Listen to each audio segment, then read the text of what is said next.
من يهد الله فلا مضل له ومن يضلله فلا هادي له ونشهد أن لا إله إلا الله وحده তার গোলাম হিসেবে কবুল করছেন।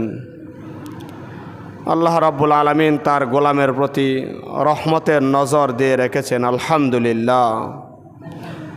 আল্লাহ পাকের রহমত যদি আমরা না পেতাম তাহলে এই দুনিয়ায় এক মুহূর্ত থাকা যেত না। রাব্বুল আলামিন আপনি আমাকে দয়া করেছেন, মেহেরবানি করেছেন, যার কারণে আল্লাহ পাকের এই এত এত অবাধ্যতার পরেও, এত নাফরমানির পরেও, রাব্বুল আলামিন থেকে এত দূরে সরে যাওয়ার পরেও আল্লাহ পাক আপনি আমাকে তার রহমত থেকে বঞ্চিত করেন নাই, মাহরুম করেন নাই। আল্লাহ পাক যদি দয়া না করতেন, রহম না করতেন, তাহলে আমাদের এই বসবাসের স্থান, এই পরিস্থিতি থাকতো না। এমন হতো যে উত্তপ্ততার কারণে বাস করা কঠিন হয়ে যেত, ঘর থেকে বের হওয়া কঠিন হয়ে যেত, দুনিয়াবি কাজ কাম করা কঠিন হয়ে যেত। আল্লাহ পাক দয়া না করলে এই জাতির জন্যে, যে জাতিতে আমরা পরিণত হয়েছি, অবাধ্যতা আর আল্লাহ বিমুখতা থেকে যেইভাবে আমরা দূরে সরেছি, যেইভাবে অগ্রসর হয়েছে বিমুখতা থেকে, আল্লাহ পাকের দয়া পাওয়ার কথা নয়। কিন্তু রাব্বুল আলামিন এত কিছুর পরেও আপনি আমার উপরে দয়া মেহেরবানি করে যাচ্ছেন। আল্লাহ পাকের বড় মেহেরবানি যে আমরা মানুষ হয়ে মানুষের উপর এখন পর্যন্ত শফকতের নজর, দয়ার নজর, রহমতের নজর করার সুযোগ পেয়েছি। মন তৈরি হয়ে আছে।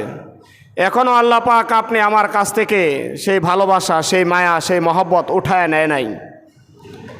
যদি আমাদের কাছ থেকে আল্লাহ পাক সেই মায়া, মমতা, ভালোবাসা, মহব্বত উঠিয়ে নিতেন, তাহলে আমাদের করার কিছু ছিল না। আমাদের মাঝে এমন কিছু মানুষ থাকে, এমন কিছু মানুষ আছে যাদের অভ্যাস এমন যে তাদের কথায় কেউ সুখ পায় না, শান্তি পায় না, মজা পায় না। কর্কশ কিছু মানুষ আছে। কিছু মানুষ আছে অনেক বদ মেজাজের। আল্লাহ পাক আপনি আমার মতো ভাই বন্ধু যারা আছেন সকলকে যদি এমন করে দিতেন, তাহলে কি পরিস্থিতি হতো? শুকরিয়া আদায় করি, আলহামদুলিল্লাহ, আলহামদুলিল্লাহ। আল্লাহ পাক আপনি আমার উপরে এখন পর্যন্ত দয়ার নজর রেখেছেন।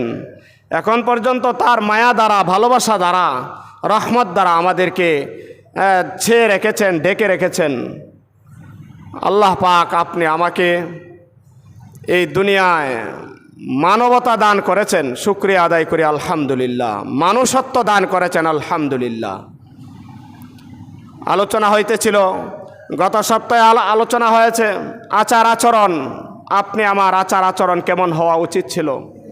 আপনি আমার বন্ধুবান্ধবের সাথে, ভাইদের সাথে, প্রতিবেশীর সাথে, আপনি আমার অধীনস্থ চাকরদের সাথে, আপনি আমার অধীনস্থ কর্মকর্তাদের সাথে আমার আচার আচরণ কেমন হওয়ার ছিল? সহপাঠীর সাথে আমার আচরণ কেমন হওয়ার ছিল? মা বোনদের বেলা বলা হয়েছিল শ্বশুর, শাশুড়ি এবং পুত্রবধূর সাথে তার আচরণ কেমন হওয়া উচিত ছিল। সেই আচরণ দ্বারা মানুষ মানবতা প্রকাশ করে, আচরণ দিয়ে মানুষত্ব প্রকাশ পায়। সেই আচরণে যদি তার ভালোবাসা, মহব্বত, তার রহম, তার দয়া, তার মায়া প্রকাশ না পায়, তাহলে সেই মানুষ যারা একত্রে বসবাস করে কখনো শান্তিতে বসবাস করতে পারে না, পারবে না, শান্তি পাবে না।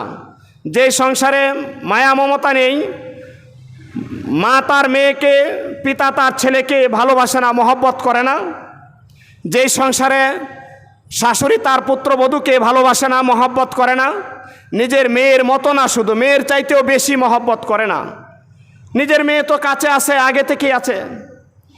আরেকটা মেয়ে তার মা বাবা ভাই বোন সব ছেড়ে আমার এখানে এসেছে, সেই পুত্রবধূর সাথে যে নাকি মায়ার আচরণ, ভালোবাসার আচরণ করে না, যেই পুত্রবধূ নাকি তার শাশুড়িকে মায়ের মতো না, শুধু যিনি নাকি অচেনা অজানা একজন মহিলা তার মায়ের সুহাগ দিয়ে, মায়ের মায়া দিয়ে, মায়ের মায়া মাখা চাদর দিয়ে ঢেকেছেন, আশ্রয় দিয়েছেন, সেই শাশুড়িকে যেই পুত্রবধূ মায়ের চাইতেও বেশি ভালো না বাসে, মহব্বত না করে, সেই ঘরে কখনো শান্তি আসে না।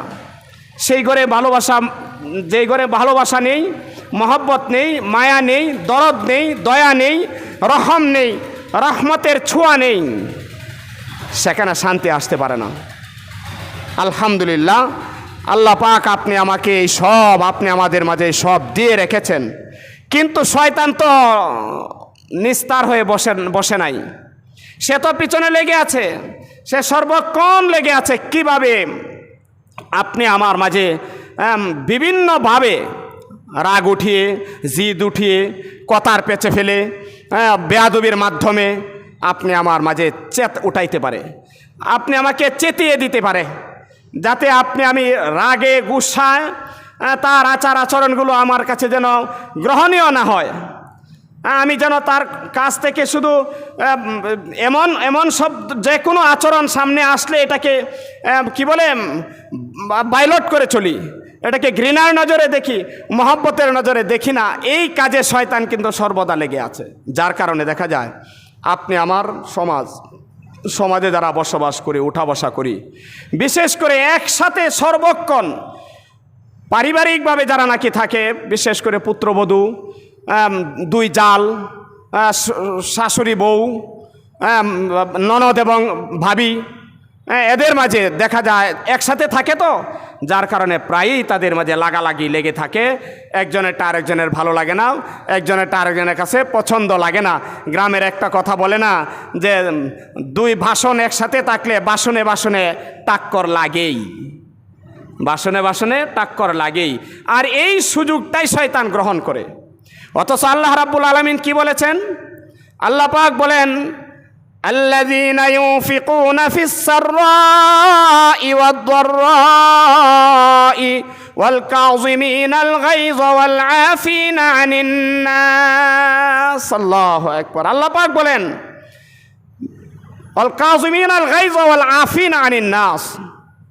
তুমি তোমার জিদকে, তোমার রাগকে যা শয়তান উঠিয়ে দিচ্ছে, তোমার ভিতরে যে চেত উঠতেছে, বলে না খালি চেতে যায়, যে চেত উঠতেছে, রাগ উঠতেছে, জিদ উঠতেছে, সেই জিদকে, সেই রাগকে তুমি হজম করো, তুমি থামিয়ে দাও।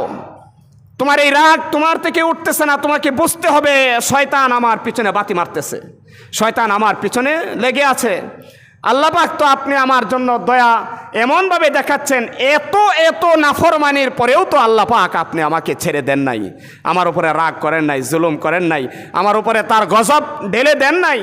এমন তো হওয়ার ছিল, যে সমস্ত পাপ কর্ম মানুষ করতেছে, মানুষ এই পাপের কারণে মাটি ফেটে তাদেরকে গ্রাস করে ফেলার কথা ছিল, উত্তপ্ততায় জ্বালিয়ে ফেলার কথা ছিল। যেভাবে নাকি দাবানল, গরমের কারণে দাবানল বলা হয়েছে যে দাবানলের কারণে জঙ্গল পুড়ে যাচ্ছে, মানুষকে পুড়ে ফেলার কথা ছিল। ঠান্ডা দিয়ে বরফ বানিয়ে মানুষকে শেষ করে দেওয়ার কথা ছিল, কিন্তু আমার আল্লাহ পাক তো তা করতেছেন না। এত কিছুর পরেও তো আমার আল্লাহ পাক এমন করতেছেন না। হ্যাঁ, একটা ঘটনা আছে, ঘটনাটা আমার এতটা নাই, তাহকিক নাই, যার কারণে বলতে ভয় করে। তাহকিক ছাড়া একটা কথা বলতে ভয় লাগে। এরপরেও আলোচনা হয়েছে এরকম যে একজন কি করতেছেন, রুটি খাইতেছেন, এই রুটি খাইতেছেন, একজন মেহমানের অপেক্ষা করতেছেন। মেহমান আসতো যদি ভালো হতো, মেহমানকে নিয়ে উনি খাবেন। দেখা গেল ভাবনা করতে করতে আল্লাহ পাক মেহমান পাঠিয়ে দিলেন। রুটি তো ওনাকে দিলেন, দেওয়ার পরে উনি বললেন যে তুমি বিসমিল্লাহ বলে রুটিটা খাও, আল্লাহর নাম নিয়ে রুটিটা খাও, তুমি আল্লাহ পাকের দান দেওয়া এই নিয়ামত, এই রিজিক তুমি আল্লাহর নামে খাও। উনি অস্বীকার করে বসলেন, না আমি আল্লাহর নামে খাবো কেন, আল্লাহর নামে আমি খাবো না, বিসমিল্লাহ বলে আমি রুটি খাবো না। হয়তো বা সেই ব্যক্তি আল্লাহকে বিশ্বাস করে না, এমনও তো হতে পারে, খাবে না। তখন কি করলো, উনি বলল, না তুমি যদি আল্লাহর রিজিক আল্লাহর নাম নিয়ে না খেতে পারো, তাহলে আমি তোমাকে এই রিজিক রুটি দিব না। উনি চলে যাচ্ছেন, সাথে সাথে আল্লাহ পাক ধরে ফেললেন, বললেন, আমার এই মানুষ যাকে আমি সৃষ্টি করেছি, সে আমাকে ক্ষুধা মানে নাই, আমাকে আল্লাহ মনে নাই, আমাকে আমার নাম নিয়ে কোনোদিন আমার দেওয়া রিজিক বক্ষণ করে নাই, কিন্তু আমি কি তাকে কোনোদিন তার রিজিক থেকে দূরে সরিয়ে দিয়েছি যে না, তোকে আমি রিজিক দেব না? এত বছর পর্যন্ত আমি তাকে এই দয়াই দেখিয়ে যাচ্ছি, আমি তাকে গ্রাস করি নাই, আমি তাকে গজব দেই নাই, ধ্বংস করি নাই। একদিনও তো সে আমাকে ডাকে নাই, আমার নাম নেয় নাই, কিন্তু আমি তো তার উপর থেকে আমার রহমত উঠিয়ে নেই নাই। একদিন মাত্র তোমার সামনে অস্বীকার করার কারণে তাকে তুমি তাড়িয়ে দিলে।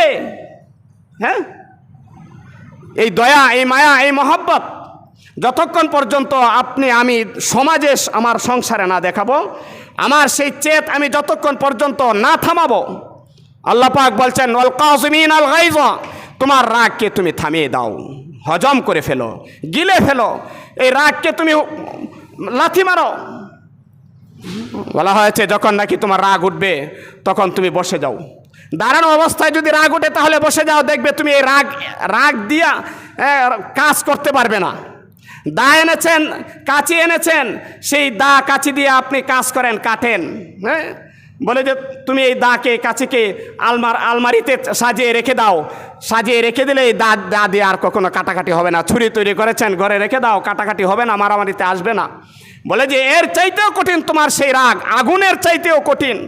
হাদিসে পাকে আসছে, রাগ এমন এক জিনিস যে রাগ আপনি আমার নেক আমলকে এমনভাবে খেয়ে ফেলে, কামা তাকুলুন নারু হাতবা, কামা তাকুলুন নারু হাতবা, যেভাবে আগুন নাকি কাঠকে জ্বালিয়ে পুড়িয়ে শেষ করে দেয়, সেই রাগ যদি তুমি কাজে লাগিয়ে ফেলো, রাগটাকে, রাগ উঠছে এটাকে কাজে লাগাই, তাহলে তুমি আর এই সংসারে আর শান্তি খুঁজে পাবে না। তোমার ওই সংসারে তো আগুন লাগবেই। তোমার সেই কলিজার ভিতরের, তোমার সেই কলবে, তোমার সেই আমল নামায় যে সমস্ত নেকগুলো তুমি অর্জন করেছো, সেগুলো ছাই হয়ে যাবে পুরে, এগুলো তোমার আর কাজে লাগবে না, তোমার পক্ষে আর আসবে না। রাসূল পাক সাল্লাল্লাহু আলাইহি ওয়াসাল্লাম কি বলেছেন? ওয়াফু আম্মান যালামাকা সিল মান কাতাকা ওয়াফু আম্মান যালামাকা ওয়া আহসিন ইলা মান আসাআ ইলাইকা, আও কামা ক্বালা আলাইহি সাল্লাতু ওয়াসসালাম। সিল মান কাতাকা, গন্ডগোলটা তো আসলে আমাদের পরিবার পরিজনেরই ভিতরেই হয়ে থাকে। চিনি না, জানি না, দূরের বাড়ি, পরিচয় নাই, আত্মীয়তা নাই, তার সাথে আমার কোনোদিন ঝগড়া হয় নাই। দুনিয়ার কত মানুষ আছে যার সাথে আমার জীবনেও দেখা হয় নাই। দুনিয়ার কত বাড়ি আছে যার বাড়ির ঠিকানা পরিচয় আমার জানা নাই। এমন কত মানুষ আছে যার সাথে আমার কোনোদিন লেনদেন হয় নাই, ওঠা বসা হয় নাই। তার সাথে কি আমার ঝগড়া হয় না? ঝগড়াটা বাদে আপনি আমার পরিবার পরিজনের মাঝে, আপনি আমার প্রতিবেশীর সাথে ঝগড়া বাদে, আপনি আমার একসাথে বাণিজ্য করতেছি তার সাথে, একসাথে চাকরি করতেছি তার সাথে, একসাথে চলাফেরা করতেছি তার সাথে, ঝগড়াটা এইখানেই হয়। রাসূল পাক সাল্লাল্লাহু আলাইহি ওয়াসাল্লাম বলেন, সিল মান কাতাকা, তোমার সেই স্বজন, তোমার সেই আত্মীয় তোমাকে ডিনাই করেছে, তোমাকে বাদ দিয়ে দিয়েছে, তোমার সাথে জিদ করেছে, তোমার সাথে সম্পর্ক ছেদ করেছে, তোমাকে এমন এমন কথা বলে, তোমার সাথে এমন এমন আচরণ করে, তার সাথে আর সম্পর্ক রাখা যায় না, রাখার কোনো সুযোগ নাই। রাসূল পাক সাল্লাল্লাহু আলাইহি ওয়াসাল্লাম বলেন, এমন আত্মীয়কে তুমি খুঁজে তুমি আত্মীয়টা জোড়া লাগাও, সম্পর্কটা জোড়া লাগাও, সম্পর্কটাকে তুমি মজবুত করে নাও। শয়তান সেই সম্পর্ককে বিচ্ছিন্ন করার জন্য দূরের আত্মীয়, ভগ্নিপতি বলেন, শ্বশুর বাড়ি বলেন, ভাইরার বাড়ি বলেন, বন্ধুর বাড়ি বলেন, এটা তো করেই।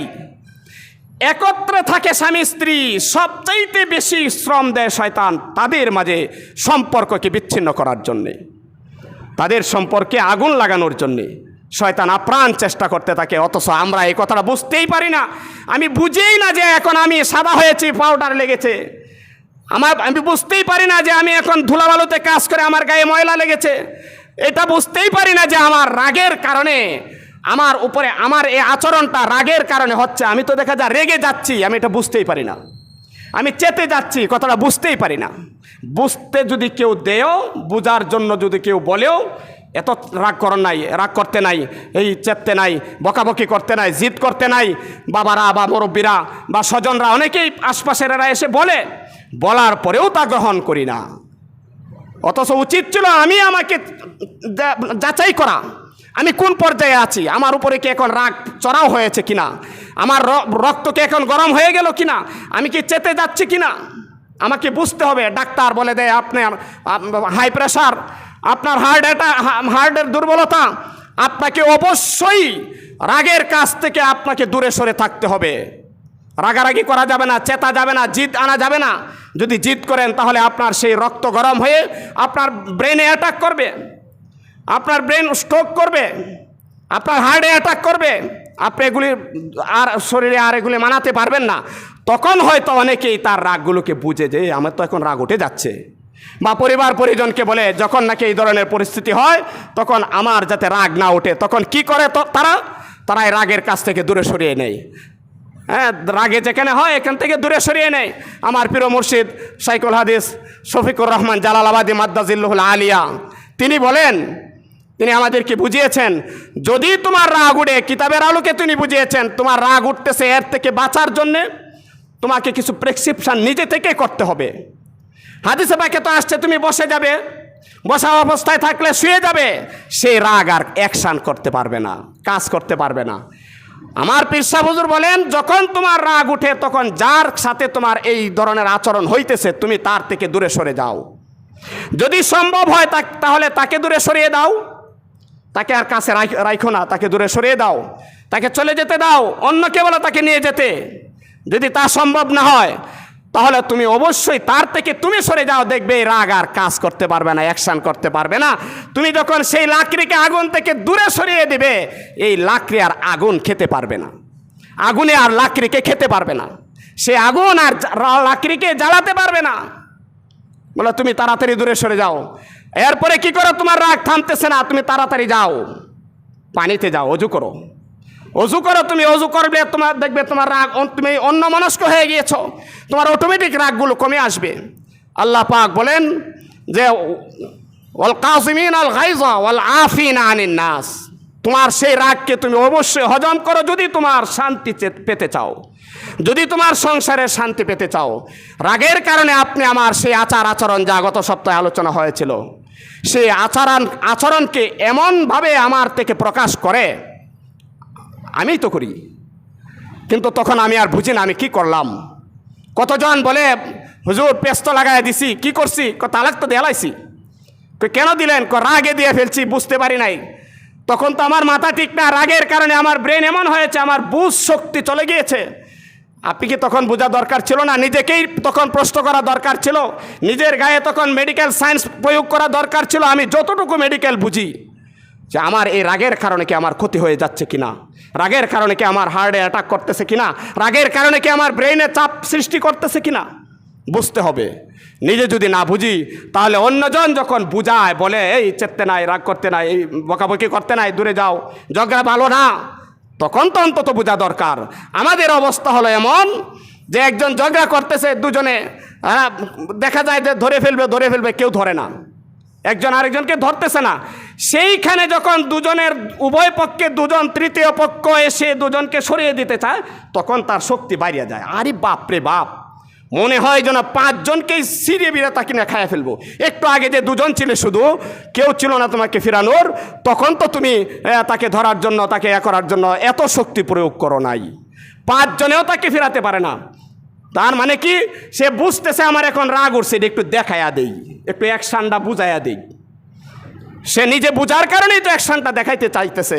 আরে ভাই, আপনি আমার তো এই কথা বোঝা দরকার ছিল, আমার এই রাগের দ্বারা কি আমার সুফল বয়ে আনবে কিনা, আমি কি লাভবান হব না ক্ষতিগ্রস্ত হব, আমার এই রাগের কারণে কি আমাদের মাঝে শান্তি, সমাজে শান্তি থাকবে না, আমার রাগের কারণে যে আচরণটা আমার দ্বারা প্রকাশ পাচ্ছে, ইহা কি স্বাভাবিক আচরণ, না ভালো আচরণ, না খারাপ আচরণ, না অস্বাভাবিক আচরণ। আপনি আমি দুনিয়াতে তো আছি, আল্লাহ পাকের দয়ার উপরে আছি। আল্লাহ পাক আপনি আমাকে দয়া করতেছেন, আর আমি আরেকজনের উপরে দয়া করি না। অথচ আল্লাহ পাক বলতেছেন কি, ওয়া আহসিন ইলা মান আসা ইলাইকা, রাসূল পাক সাল্লাল্লাহু আলাইহি সাল্লাম কি বলতেছেন, ওয়া আহসিন ইলা মান আসা ইলাইকা, যিনি নাকি তোমাকে কষ্ট দিতেছে, তোমার উপরে আঘাত করতেছে, তোমার ক্ষতি করতেছে, তুমি তার উপরে দয়া দেখাও, এহসান দেখাও, ওয়া আহসিন, তুমি দয়া দেখাও। আর আল্লাহ পাক কি বলেন, ওয়াফু আম্মান যালামাকা, তুমি তাকে ক্ষমা করে দাও, ওয়াফু আম্মান যালামাকা, তুমি তাকে ক্ষমা করে দাও। আল্লাহ পাক বলতেছেন তোমার রাগকে হজম করো, ওয়াল কাযিমিনাল গায়যা ওয়াল আফিনা আনিন নাস, আল্লাহ পাক বলেন ওয়াল আফিনা আনিন নাস, তুমি তাকে ক্ষমা করে দাও। তোমার রাগকে তো হজম করবেই, আর যে নাকি তোমার উপরে এরকম করেছে, কষ্ট দিয়েছে, জুলুম করেছে, অত্যাচার করেছে, ক্ষতি করেছে, তুমি তাকে কি করো, মাফ করে দাও। ওয়াফু আম্মান যালাম, আল্লাহ পাক বলতেছেন যে তুমি তার উপরে দয়া করো, ক্ষমা করো। ওয়াল কাযিমিনাল গায়যা ওয়াল আফিনা আনিন নাস, তুমি সেই মানুষটাকে ক্ষমা করে দাও যেই মানুষের কারণে তোমার উপরে এই রাগ উঠতেছে, জিদ উঠতেছে, চেত উঠতেছে। যদি তুমি এই রাগকে হজম করতে পারো তাহলে তোমার আচরণগুলো সুন্দর হবে। তার দ্বারা আমরা বুঝতে পারলাম আপনি আমার আচরণ স্বাভাবিক থাকে যতক্ষণ না আপনি আমার উপরে রাগ প্রয়োগ না হয়, আপনি আমার চেত না ওঠে, জিদ না ওঠে, এর আগ পর্যন্ত আপনি আমার আচরণ স্বাভাবিক থাকে। সেই আচরণটা স্বাভাবিক যখন থাকে তখন এটা আসলেই সুন্দর একটা আচরণ হয়, ভালো আচরণ হয়। সেই ভালো আচরণগুলো আমি যদি করতে চাই, সেই ভালো আচরণ যদি আমি মানুষের কাছে দেখাতে চাই, তাহলে আমার কি করতে হবে? অবশ্যই আমাকে আজকের একটা পয়েন্ট আমাকে অবশ্যই ধরে রাখতে হবে, যাতে আমি কখনো না চেতে যাই, রাগ না উঠে যায়। যদি উঠে যায়, উঠতে তো পারেই, উঠবেই, শয়তান আছে না, উঠবেই। তখন কি করব? আমি তার কাছ হয়তো তাকে দূরে সরিয়ে দেবো, নতুবা আমি তার কাছ থেকে দূরে সরে যাব। আমি তাড়াতাড়ি অজু করতে যাব, অজু করে ফেলবো, দেখা যাবে আমার রাগ কমে যাবে। দাঁড়ানো থাকলে আমি বসে যাব, যদি বসা অবস্থা রাগ থাকে তাহলে আমি শুয়ে যাব। দেখা যায় ঘরের চেয়ারে বসে আছেন, অফিসের চেয়ারে বসে আছেন, দোকানের চেম্বারের চেয়ারে বসে আছেন, দেখা যাবে আপনার চেত উঠতেছে, আপনি এখান থেকে সরে যান, এই মুহূর্তে সরে যান। যদি আপনি শান্তি চান, সুখ চান, ভালো চান, মঙ্গল চান, কার মঙ্গল, কার শান্তি, কার সুখ? নিজের, অন্যের না। নিজেরটা যদি চাই তাহলে আমার উচিত এই প্রেসক্রিপশানগুলো গ্রহণ করা, নতুবা আপনি আমার আচরণগুলো সুন্দর হবে না, ভালো হবে না। আর যখন আমার কাছ থেকে আচরণগুলো ভালো না হবে, তখন আর আমি মানুষের কাতারে থাকতে পারবো না। আমার এই আচরণগুলো মানুষের নয়, মানুষত্বের নয়, মানবতার নয়। সেই মানবতার আচরণগুলো যদি আমাকে করতে হয়, তাহলে অবশ্যই আপনি আমাকে ওই রাগ, জিদ, চেত এগুলো থেকে আমাকে অবশ্যই বেঁচে থাকতে হবে। তাহলে আমার দ্বারা সুন্দর আচরণগুলো প্রকাশ পাবে। তাহলেই আমার দ্বারা এই সমাজে অশান্তি দূর হয়ে শান্তি বয়ে আসবে। আল্লাহ রাব্বুল আলামিনের কাছে আপনি আমার একদিকে দোয়া করতে হবে যেন আল্লাহ পাক আমার দ্বারা সমাজের কোনো ক্ষতি না বয়ে আনে, আমার দ্বারা যেন আরেক সংসারের অশান্তি বয়ে না আসে, আমার দ্বারা যেন আমার দাম্পত্য জীবনের ফাটল না হয়। সেই ক্ষেত্রে আমাকে অবশ্যই একটা জিনিসে আমরা বারবার পাই, কেন তালাক হয়েছে, কেন বউ শাশুড়ির ঝগড়া হয়েছে, কেন এই পরিবারের অশান্তি নেমে এসেছে? দেখা গেছে যে একমাত্র কারণ জিদ, রাগ, চেত। এই রাগ আর জিদ আর চেত, আর এই রাগের কারণে, জিদের কারণে আপনি আমার কাছ থেকে যে আচরণটা হয়েছে, প্রকাশ পেয়েছে, যে আচরণের কথা আলোচনা গত সপ্তাহে হয়েছে, সেই আচরণটা ভালো হয় নাই, সুন্দর হয় নাই। সেই সুন্দর আচরণ আমরা কি চাই যে আমার দ্বারা সুন্দর আচরণ হোক? চাই কি না বলেন? চাই তো আমরা সবাই। তাহলে আপনি আমাকে চিনতে হবে, বুঝতে হবে আমার রাগটা কি ধরনের, আমাকে রাগ কি আমার উপরে বর করেছে কিনা। বলে যে জিনে বর করছে, রাগে আমার উপরে বর করছে কিনা, আমার উপরে প্রভাব ফেলতেছে কিনা। সেই ক্ষেত্রে অবশ্যই আমার রাগ থেকে বাঁচা, জিদ থেকে বাঁচা, চেত থেকে বাঁচা, এবং আমার উপরে যারা কষ্ট দিতেছে সেই কষ্ট দেনেওয়ালাকে ক্ষমা করার গুণ নিজের মাঝে তৈরি করা, এই গুণ অবশ্যই আপনি আমাকে তৈরি করতে হবে। তাহলে দেখা যাবে আপনি আমার আচরণ দ্বারা মানবতার আচরণ প্রকাশ পাবে, তাহলে আমি মানুষের কাতারে থাকতে পারবো। আল্লাহ পাক আপনি আমাকে বুঝার, মানার, আমল করার তৌফিক দান করুন। ওয়া আখিরু দাওয়ানা আলহামদুলিল্লাহি রাব্বিল আলামিন। আল্লাহু আকবার।